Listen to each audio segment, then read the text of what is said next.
ایک بات بھی جھوٹی نہیں ہو سکتی. نبی کا دامن، نبی کا دامن، نعرہ تکبیر. اور ہمارے نبی جناب محمد رسول اللہ صلی اللہ علیہ وسلم 1400 سال پہلے بیان کرا. آپ کو پتا ہے جب میں آج آپ کے یہاں پہ آ رہا تھا، میں گاڑی میں بیٹھا تھا اور اس حدیث کی میں مطالعہ کر رہا تھا، اسٹڈی کر رہا تھا، تو مجھے پتا لگا، ایسا لگ رہا ہے کہ نبی آپ کو دیکھ رہے ہیں اور یہ حدیث بیان کر رہے ہیں. آپ ہندوستانی مسلمانوں کو نبی دیکھ رہے ہیں اور اس حدیث کو بیان کر رہے ہیں. حدیث کتنی پیاری ہے اور کتنی زبردست ہے، اور 1400 سال پہلے اس حدیث کو بیان کیا گیا، نبی نے بیان فرمایا. ذرا حدیث کو سنیں، میں حدیث کو آپ کے سامنے رکھ دیتا ہوں، بالکل صحیح حدیث ہے. اے لوگوں، نبی کریم جناب محمد رسول اللہ صلی اللہ علیہ وسلم نے بیان فرمایا، تمہارے سامنے ایک ایسا زمانہ آئے گا، تمہارے سامنے ایک ایسا دور آئے گا جس کو اللہ کے نبی اپنی امت کو کہہ رہے ہیں، اے میری امت کے لوگوں، اے مسلمانوں، تمہارے سامنے ایک ایسا زمانہ آئے گا، تمہارے سامنے ایک ایسا دور آئے گا، تم دیکھو گے کہ اس زمانے میں اور اس دور میں دشمن قوم تمہارے اوپر ٹوٹ پڑیں گی جیسے بھوکے لوگ دسترخوانوں کے اوپر ٹوٹ پڑتے ہیں.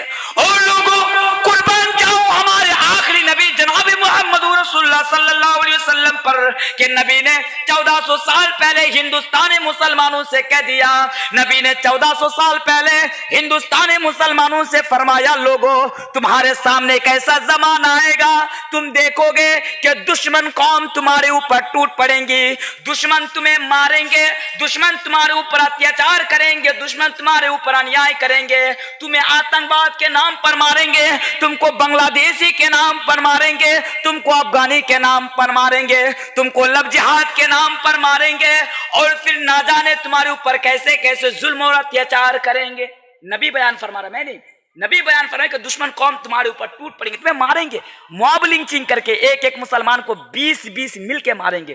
یعنی نبی نے بیان فرمایا کہ بالکل ویسے دشمن قوم تمہارے اوپر ٹوٹ پڑیں گی جیسے بھوکے لوگ دسترخوانوں کے اوپر ٹوٹ پڑتے. اگر کوئی انسان بھوکا ہو اور اس کے سامنے کھانا پروس دیا جائے تو جھپک سے آئے گا کہ نہیں آئے گا؟ تو دشمن بھی جھپک جھپک کر تمہارے اوپر آئے گا، نبی نے بیان فرمایا. پھر نبی کریم صلی اللہ علیہ وسلم سے پوچھا گیا، اور لوگوں نبی کریم صلی اللہ علیہ وسلم سے سوال کیا گیا ہے نبی کہ جب دشمن لوگ ہمارے اوپر ظلم کریں گے، جب دشمن ہمیں ماریں گے تو کیا اس وقت مسلمانوں کی تعداد کم ہوں گی؟ کیا اس وقت مسلمانوں کی سنکھیا کم ہوں گی؟ کیا اس وقت مسلمانوں کی پاپولیشنز کم ہوں گی؟ نبی سے جب یہ سوال کیا گیا، نبی نے فرمایا، اللہ نہیں، بل انتم یومئذ کثیر، کہ جب دشمن تمہارے اوپر ظلم کریں گے، کہ جب دشمن تمہارے اوپر اتیاچار کریں گے تو تمہاری تعداد بہت زیادہ ہوں گی، تمہاری پاپولیشن بھی بہت زیادہ ہوں گی. بتائیے آج ہندوستانی مسلمان کہتے ہیں ہمیں تو اس لیے مارا جا رہا ہے کیونکہ آج ہماری تعداد کم ہے، ہماری سنکھیا دیش میں کم ہے. ایک ہے سروے کے مطابق ہندوستان میں مسلمانوں کی پرسنٹیج کتنی ہے؟ 18 سے 22 مسلمانوں کی پرسنٹیج 18 سے 22 لگ بھگ مسلمانوں کی پرسنٹیج ہے. تو لوگ کہتے ہیں کہ ہمیں اس لیے مارا جا رہا ہے کیونکہ ہماری تعداد کم ہے، اور نبی کہتے ہیں کہ جب تمہیں مارا جائے گا تو تمہاری تعداد کم نہیں ہوگی، تمہاری تعداد بہت زیادہ ہوں گی. اب بتائیے پوری دنیا کی تعداد دیکھیے آج مسلمانوں کی، پوری دنیا کے اندر مسلمانوں کی آبادی آج دوسرے نمبر پر ہے. کتنے نمبر پہ ہے؟ دوسرے نمبر پہ ہے. مسلمانوں کے خود کے کئی اپنے ممالک ہیں، مسلمانوں کے خود کے اپنے کئی ملک ہیں، اس کے باوجود بھی آج مسلمانوں پر ظلم کیا جا رہا ہے. تو نبی نے بیان فرمایا کہ دشمن تمہیں ماریں گے، تمہاری ٹوپی دیکھ کر، تمہاری داڑھی دیکھ کر، تمہارا دھرم دیکھ کر، تمہارا مذہب دیکھ کر دشمن تمہیں ماریں گے. نبی سے پوچھا گیا، نبی کیا اس وقت ہماری تعداد کم ہوں گی؟ نبی نے بیان فرمایا، نہیں، اس وقت تمہاری تعداد کم نہیں ہوں گی، بلکہ تمہارا کوئی مقام نہیں ہوگا، تمہاری کوئی طاقت نہیں ہوگی، تمہاری کوئی ویلو نہیں ہوگی، تمہاری کوئی حیثیت نہیں ہوگی، بلکہ سمندر کے پانی کے اوپر جو جھاگ ہوتا ہے تم اس جھاگ کے مانند ہو جاؤ گے، تم بے دم ہو جاؤ گے. اور نبی نے بیان فرمایا کہ دشمنوں کے دلوں سے، دشمنوں کے قلوب سے، دشمنوں کے ہارٹ سے تمہارا ڈر نکال دیا جائے گا، تمہارا بھائی نکال دیا جائے گا، تمہارا خوف نکال دیا جائے گا، تمہاری دہشت نکال دی جائے گی. اللہ کے نبی نے فرمایا تمہارا کوئی ڈر نہیں ہوگا، دشمنوں کے دل سے تمہارا ڈر اللہ تبارک و تعالیٰ ختم کر دے گا. پھر آگے بیان فرمایا ایسا کیوں ہوگا؟ اب آئیے جواب دے کر جاتا ہوں. یہ حدیث آپ لوگوں کے اوپر فٹ ہو رہی ہے. نبی نے بیان فرمایا کہ دشمنوں کا دل میں تمہارا کوئی ڈر نہیں ہوگا، تمہارا کوئی مقام نہیں ہوگا، دشمن تمہیں ڈریں گے نہیں تم سے. ایسا کیوں ہوگا؟ تمہارے اوپر کیوں ظلم کیا جائے گا, تمہیں کیوں مارا جائے گا؟ نبی نے بیان فرمایا تمہارے اندر وہن نام کی ایک بیماری پیدا ہو جائے گی. کیا پیدا ہو جائے گی؟ ایک بیماری پیدا ہو جائے گی تمہارے اندر. ذرا اس حدیث پر ذرا غور کیجئے کہ نبی نے ہندوستانی مسلمانوں سے 1400 سال پہلے یہ بیان فرمایا تھا کہ جب تمہارے اندر وہن بیماری پیدا ہو جائے گی تو لوگ تمہارے اوپر ظلم کریں گے, تم کو ماریں گے. نبی سے پوچھا گیا مل وہن یا رسول اللہ, یا اللہ کے رسول یہ وہن بیماری کیا ہوتی ہے؟ اللہ کے رسول یہ وہن بیماری کیا ہوتی ہے کہ جب ہم مسلمانوں کے اندر پیدا ہو جائے گی تو ہمیں مارا جائے گا, ہمارے اوپر ظلم کیا جائے گا؟ تو نبی نے اس کے جواب میں بیان فرمایا, کیا بیان فرمایا؟ حب الدنیا و کراہیت الموت. اے مسلمانوں, جب تمہارے اندر دنیا کی محبت پیدا ہو جائے گی, حب الدنیا و کراہیت الموت, جب تمہارے اندر دنیا کی محبت پیدا ہو جائے گی اور تم موت سے نفرت کرنے لگو گے تو دشمن قوم تمہارے اوپر ظلم کریں گے. تو آج ہمارے اندر دنیا کی محبت پیدا ہوئی ہے کہ نہیں ہوئی ہے؟ آج ہم مسلمان ہیں, صرف کہنے کو مسلمان ہیں, ہمیں دیکھ کر تو شیطان بھی شرما جائیں. ہم صرف نام کے مسلمان ہیں, جناب کام کے مسلمان نہیں ہیں. ہم تو آج دنیا پرست ہو چکے ہیں. ہمارا اٹھنا, ہمارا بیٹھنا, ہمارا سونا, ہمارا جاگنا, ہمارا لین دین, ہمارا کاروبار, ہمارا بزنس, ہمارا تجارت, سب کچھ تو دنیا کے لیے ہو رہا ہے. دنیا کے لیے ہو رہا ہے کہ نہیں ہو رہا ہے؟ تو نبی نے بیان فرمایا تھا, یاد رکھو کہ جب تمہارے اندر دنیا کی محبت پیدا ہو جائے گی تو تم جہاں جاؤ گے وہیں لات کھاؤ گے, تم جہاں جاؤ گے وہیں پہ جوتا کھاؤ گے. دوسروں کو قصوروار ٹھہرانے سے کوئی فائدہ نہیں, دوسروں کو ذمہ دار ٹھہرانے سے کوئی فائدہ نہیں. اس بات کو یاد رکھو کہ میں نے پہلے بتایا کہ سب کی بات جھوٹی ہو سکتی ہے پر میرے نبی کی بات جھوٹی نہیں ہو سکتی. اور میرے نبی نے 1400 سال پہلے بیان فرمایا تھا کہ میری امت کے لوگوں, مسلمانوں, نوجوانوں, جب تمہارے اندر دنیا کی محبت پیدا ہو جائے گی تو تمہارا کوئی مقام نہیں ہوگا, تمہاری کوئی حیثیت نہیں ہوگی, تمہاری کوئی ویلو نہیں ہوگی. تم نیتاؤں کے پیچھے دم ہلاتے ہوئے بھاگو گے, جہاں جاؤ گے وہیں پہ تم ٹھوکریں کھاؤ گے. یہ نبی کا یہ نبی کا کلمہ ہے, یہ نبی نے بیان فرمایا. ایک حدیث, دوسری حدیث پر ذرا غور کیا. آخری میں حدیث کی بات کروں گا آپ کے سامنے. یہ حدیث جو حدیث میں آپ کے سامنے بیان کرنے کے لیے جا رہا ہوں, یہ حدیث بھی آپ کو کہاں ملے گی؟ یہ حدیث بھی آپ کو ابو داؤد کے اندر ملے گی. ابو داؤد کتاب البیوع کے اندر یہ حدیث آپ کو مل جائے گی. اس حدیث پر بھی ذرا غور کیجئے. نبی کب بیان فرما رہے ہیں؟ 1400 سال پہلے بیان فرما رہے. 1400 سال پہلے نبی بیان فرما رہے. آج بہت سارے لوگ کیا کہتے ہیں جانتے ہیں؟ آپ لوگ بنگلہ بھی سمجھنے والے, میں تو بنگلہ اتنی اچھی طریقے سے نہیں جانتا ہوں, پھر بھی کچھ لوگ کہتے ہیں کھالا ہوبے, کچھ لوگ کہتے ہیں کھالا ہوبے, بولتے کہ نہیں بولتے؟ مسلمان بھی آج کھیلنے کے لیے, میدان میں اترنے کے لیے اتاولے ہو رہے. ایک بات یاد رکھیے گا, کھیلا ہوگا یہ بعد میں ہوگا, لیکن کھیلا کھیلنے سے پہلے آپ اپنی جگہ کو درست کر لیجئے, آپ اپنی جگہ کو ٹھیک کر لیجئے. اگر آپ اپنی جگہ کو درست نہ کیے, اگر آپ اپنی جگہ کو ٹھیک نہ کیے اور میدان میں کھیلنے کے لیے اتر گئے تو یاد رکھیے کپڑا کھول کر کدھر سے بھاگے گا, آپ کو راستہ ملنے والا نہیں ہے. تو اپنی جگہ کو درست کرنا پڑے گا. آپ کی جگہ کیا ہے؟ آئیے میں حدیث سے آپ کو ثابت کر کے جاتا ہوں. نبی کریم جناب محمد رسول اللہ صلی اللہ علیہ وسلم بیان فرماتے ہیں, 1400 سال پہلے بیان فرماتے ہیں, اے لوگوں اذا تبایعتم بالعینہ, حدیث بھی میں پڑھ کے چلا جاتا ہوں, اذا تبایعتم بالعینہ واخذتم اذناب البقر وردیتم بالزرع وترکتم الجہاد وسلط اللہ علیکم ذلا لا ينزعه حتى ترجعوا الى دینکم, رواہ ابو داؤد. بالکل میں نے اس حدیث کو اسی طرح پڑھ دیا جس طرح حدیث کے اندر لکھی گئی ہے, حدیث کی کتابوں کے اندر جس طرح اس حدیث کو درج کی گئی ہے. نبی کریم صلی اللہ علیہ وسلم نے 1400 سال پہلے بیان فرمایا, اے مسلمانوں اذا تبایعتم بالعینہ, جب تم بیعینہ کرنے لگو گے. بیعینہ کسے کہتے ہیں؟ کہ جب اب تم اپنے کاروبار کے اندر, اپنے بزنس کے اندر بےایمانی کرنا شروع کر دو گے, لوگوں کو ٹھگنا شروع کر دو گے, اپنے تجارت کے اندر, اپنے کاروبار کے اندر خیانت کرنا شروع کر دو گے, یعنی بےایمانی کرنا شروع کر دو گے.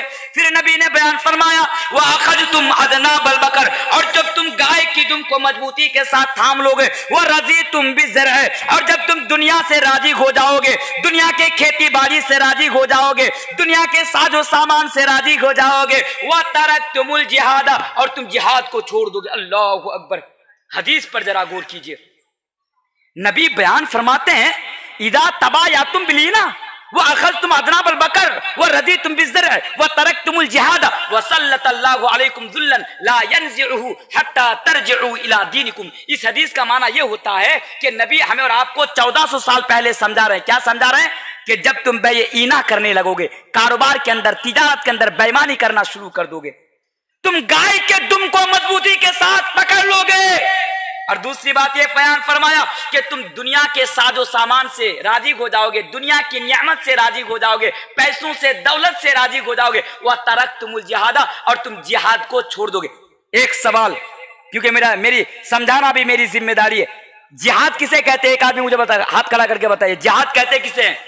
نبی نے بیان فرمایا کہ جب تم جہاد کو چھوڑ دو گے، ترکتم الجہاد، تم جہاد کو چھوڑ دو گے. جہاد کسے کہتے ہیں؟ آپ مسلمان ہیں نا، داڑھی پک گئی، بال پک گیا آپ کا، جہاد کسے کہتے ہیں آپ نہیں جانتے؟ جہاد کسے کہتے ہیں؟ غلط بولے آپ. جہاد کا مطلب لڑائی کرنا نہیں ہوتا ہے. آج ہمارے نان مسلم بھائی کیا سمجھتے ہیں؟ مسلمانوں کو جہادی بولتے کہ نہیں بولتے؟ بھائی بولتے نا مسلمانوں کو جہادی. جا رہا ہوں، وہی کون ہے؟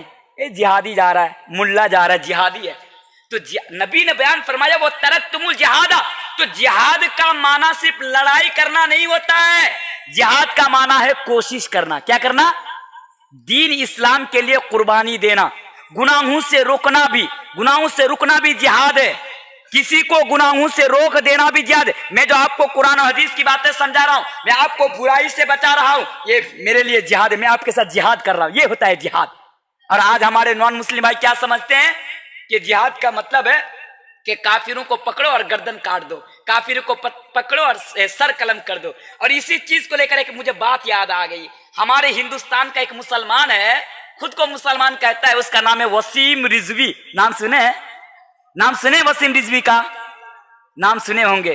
یہ مسلمان نہیں ہے، مسلمانوں کے نام پر کلنک اور دھبا ہے. میں نے پہلے اس کو ویڈیو بنا کر کہا تھا کہ وسیم رضوی جیسا اس دنیا میں کوئی دلال پیدا نہیں ہوا. وسیم رضوی ہمارے ہندوستان کا سب سے بڑا دلال ہے. جانتے وسیم رضوی نے کیا کیا؟ کچھ دن پہلے، 10-12 دن پہلے، اس نے کورٹ میں یہ پیٹیشن جاری کیا، کورٹ سے یہ مطالبہ کیا کہ قرآن کے اندر سے 26 آیت کو ریموو کر دینی چاہیے، قرآن کے اندر سے 26 آیت کو ہٹا دینا چاہیے. یہ کون کہہ رہا ہے؟ وسیم رضوی کہہ رہا ہے، یہ دلال کہہ رہا ہے. اپنے باپ کو خوش کرنے کے لیے، اپنے آقاؤں کو خوش کرنے کے لیے، اپنے دادا اور ناناؤں کو خوش کرنے کے لیے وسیم رضوی ایک مسلمان ہو کر قرآن کے اوپر انگلی اٹھاتے ہوئے یہ کہتا ہے کہ میں کورٹ سے مطالبہ کرتا ہوں کہ وہ قرآن کے اندر سے 26 آیتیں ہٹا دے اور قرآن کے اندر سے 26 آیتوں کو ریموو کر دیا جائے. میڈیا والے نے وسیم رضوی سے سوال کیا کہ وسیم رضوی جی آپ بتائیے کہ آپ نے کورٹ میں یہ پیٹیشن کیوں داخل کیا، کورٹ میں یہ پیٹیشن کیوں جاری کیا کہ قرآن کے اندر سے 26 آیتیں ہٹا دینی چاہیے؟ تو وسیم رضوی یہ جو دلال ہے، اس دلال نے میڈیا کے سامنے آ کر کہا تھا کہ جو قرآن کے اندر 26 آیتیں ہیں، یہ آیتیں مسلمانوں کو آتنکواد بنانے میں مدد کرتی ہے. بولیے نعوذ باللہ. کیا قرآن ہمیں آتنکواد کی تعلیم دیتا ہے؟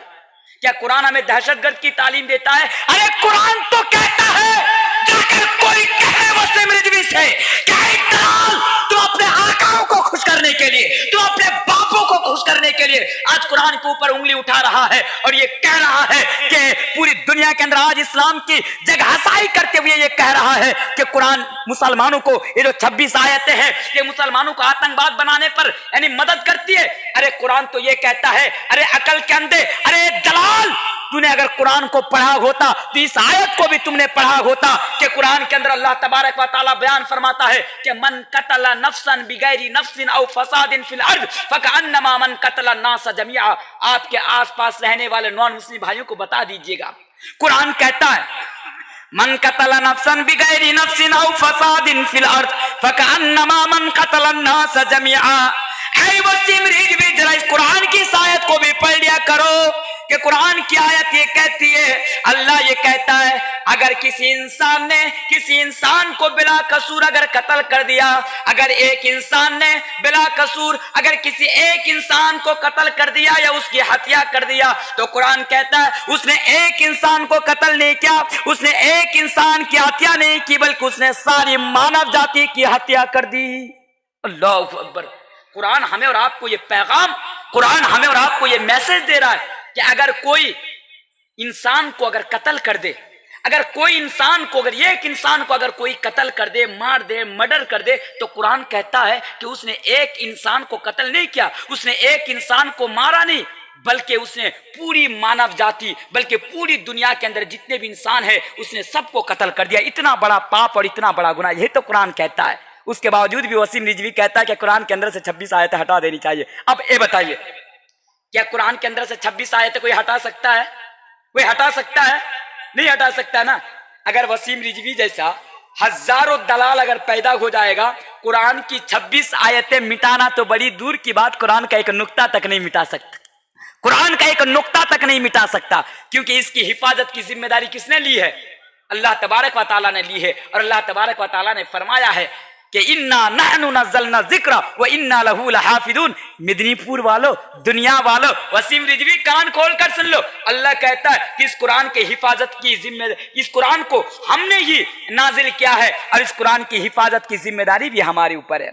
اب اللہ جس کی حفاظت کی ذمہ داری لے لے کہ اس کو کوئی مٹا سکتا، تو کر دیجئے نا اس سے چیلنج، وسیم جی جا، اگر تیری ماں نے اگر تجھے حلال دودھ پلایا ہے، اگر تیرے باپ نے تیری صحیح طریقے سے پرورش کی ہے، تو جا، مسلمانوں کا ایک ادنا سا طالب علم، مسلمانوں کا ایک ادنا سا خادم مولوی تنویر عالم تجھے چیلنج کرتا ہے کہ جا، تیرے پاس جتنے بھی طاقت ہے طاقت لگا لے، اور تیرے پاس آس پاس جتنے بھی دلال ہے سب کو جمع کر لے، اور قرآن کی ایک نقطہ کو مٹا کر تو ہمیں دکھا دے، ایک نقطہ کو مٹا کر دکھا دے۔ مٹا سکتا ہے کوئی؟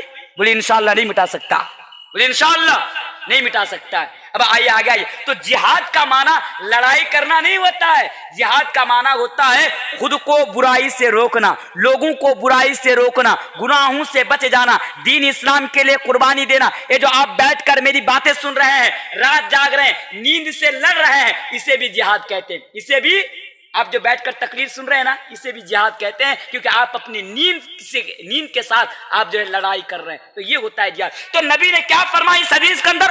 وَتَرَكْتُمُ الْجِهَادَ، اور جب تم جہاد کو چھوڑ دو گے، سَلَّطَ اللَّهُ عَلَيْكُمْ ذُلًّا، تب کیا ہوگا؟ نبی کا الفاظ دیکھیں، نبی نے بیان فرمایا سَلَّطَ اللَّهُ عَلَيْكُمْ ذُلًّا، تب اللہ تبارک و تعالیٰ تمہارے اوپر ذلت کو مسلط کر دے گا۔ ذلت سمجھتے ہیں؟ اب بے عزت ہو جاؤ گے۔ نبی نے بیان فرمایا کہ جب تم جہاد کو چھوڑ دو گے تو وَسَلَّطَ اللَّهُ عَلَيْكُمْ ذُلًّا، تو اللہ تبارک و تعالیٰ آپ کے اوپر ذلت کو مسلط کر دے گا، آپ ذلیل ہو جائیں گے، آپ رسوا ہو جائیں گے، آپ خوار ہو جائیں گے، آپ کا کوئی مقام نہیں ہوگا۔ پھر آگے نبی نے بیان فرمایا، آپ کیا سمجھتے ہیں پارٹی بدل کر آپ اپنے حالات بدل دیں گے؟ آج مسلمانوں کی مینٹیلیٹی کیا ہے؟ مسلمانوں کی سوچ کیا ہے؟ جناب ان کی سرکار ہے، ان کی سرکار لاؤں گا تو حالات بدل جائے گی، آج ان کی سرکار ہے، ان کی سرکار آئے گی تو حالات بدل جائے گی۔ میرے پیارے ساتھیو، آپ مسلمان ہیں نا؟ سب میرے سامنے مسلمان ہیں نا؟ دیکھیے میں ایک بات کہہ کر جا رہا ہوں، میں نے پہلے بھی بتایا، میری باتوں کو کسی راجنیتی پارٹی کے اینگل سے مت دیکھیے، کیونکہ حدیث میں نے آپ کے سامنے پڑھ دی، نبی نے بیان فرمایا کہ سلط اللہ علیکم ذلًا، کہ جب آپ کے اوپر اللہ تبارک و تعالیٰ ذلت کو مسلط کر دے گا، آپ لاکھوں کروڑوں پارٹی بدل لیجئے، آپ لاکھوں کروڑوں پارٹی بدل لیجئے، لیکن آپ کے حالات بدلنے والی نہیں ہے۔ نبی کہتے لا ینزعہ، آپ کے حالات بدلنے والی نہیں ہے، آپ کو عزت ملنے والی نہیں ہے۔ کب تلک؟ اگر عزت پانا چاہتے ہیں تو نبی فرماتے ہیں حتی ترجعوا الی دینکم، آپ کو دین کی طرف لوٹنا پڑے گا۔ عزت چاہتے کہ نہیں چاہتے؟ عزت چاہتے ہیں نا، تو آپ کو دین کی طرف پلٹ کر آنا پڑے گا، قرآن اور حدیث کی طرف پلٹ کر آنا ہوگا، آپ کو ورجینل میں حقیقت معنوں میں مسلمان بننا پڑے گا۔ اللہ کے نبی کہتے ہیں کہ حتی ترجعوا الی دینکم، جب تک آپ دین کے اوپر نہیں آئیں گے، قرآن اور حدیث کے اوپر اپنی زندگی نہیں گزاریں گے، تب تک آپ کو عزت ملنے والی نہیں ہے۔ تو کلیئر ہو گیا۔ آئیے اور میں آپ کے سامنے آگے اور ایک آیت پڑھ دیتا ہوں۔ اے لوگو، اللہ تبارک و تعالیٰ بیان فرماتا ہے وَمَا أَصَابَكُم مِّن مُّصِيبَةٍ فَبِمَا كَسَبَتْ أَيْدِيكُمْ وَيَعْفُو عَن كَثِيرٍ۔ اے لوگو، جب تمہارے اوپر کسی قسم کی پریشانی آئے، جب تمہارے اوپر کسی قسم کی تکلیف آئے، جب تمہارے اوپر کسی قسم کی آفتیں آئے، تو یہ سمجھ لینا کہ تمہارے کرموں کے سبب، یہ تمہارے گناہوں کے سبب، اور یہ تمہارے معصیت کے سبب آ رہی ہے۔ اب اللہ قرآن کے اندر کہتا ہے کہ تمہارے اوپر اگر کوئی پریشانی آئے، تمہارے اوپر اگر کوئی تکلیف آئے، تمہارے اوپر اگر کوئی مصیبت آئے تو یہ سمجھ لینا کہ یہ تمہارے گناہوں کے سبب آ رہی ہے، یہ تمہاری معصیتوں کے سبب آ رہی ہے۔ میں بہت جلد بازی میں آپ کے سامنے اپنی تقریر رکھ رہا ہوں، اپنی بات رکھ رہا ہوں، کیونکہ میرے بعد بھی ایک مقرر کو آنا ہے۔ آپ لوگوں کا جو پردھان مقرر ہے مولانا منیر الدین صاحب، جو مالدہ سے تشریف لائے ہیں بنگلہ زبان میں، وہ آئیں گے۔ شاید آپ لوگوں کو میری بات سمجھنے میں پریشانی ہو رہی ہے، شاید مجھے ایسا لگ رہا ہے۔ اچھا نہیں لگ رہا ہے؟ اچھا، تو نبی تو اللہ تبارک و تعالیٰ فرماتا ہے کہ جب آپ کے اوپر کوئی پریشانی آئے، کوئی تکلیف آئے، کوئی مصیبت آئے تو آپ یہ سمجھ لینا کہ آپ کے گناہوں کے سبب، آپ کے معصیت کے سبب اور اللہ اور اللہ کے رسول کے نافرمانی کے سبب آپ کے اوپر مصیبتیں آ رہی ہے۔ تو آپ لوگ عزت پانا چاہتے کہ نہیں پانا چاہتے؟ بولیے، عزت پانا چاہتے کہ نہیں چاہتے ہیں؟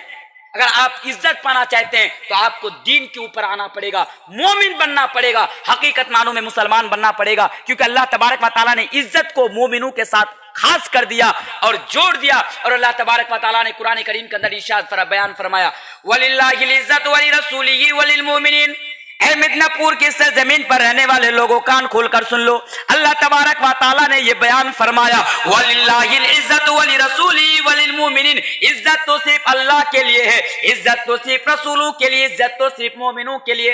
اور آگے بڑھیے، اللہ تبارک و تعالیٰ قرآن کریم کے اندر ارشاد فرماتا ہے، اللہ تبارک و تعالیٰ قرآن کریم کے اندر بیان فرماتا ہے، یا ایھا الذین آمنوا ان تنصروا اللہ ینصرکم ویثبت اقدامکم۔ اے لوگو، اللہ نے اعلان کر دیا، اللہ نے یہ بیان فرمایا، یا ایھا الذین آمنوا، اے لوگو جو اللہ پر اور اللہ کے رسول پر ایمان رکھتے ہو، او لوگو جو اللہ پر اور نبی کے اوپر ایمان رکھتے ہو، او لوگو جو قیامت کے دن پر ایمان رکھتے ہو، او لوگو جو اچھی اور بری تقدیر کے اوپر ایمان رکھتے ہو، اللہ فرماتا ہے ان تنصروا اللہ ینصرکم ویثبت اقدامکم۔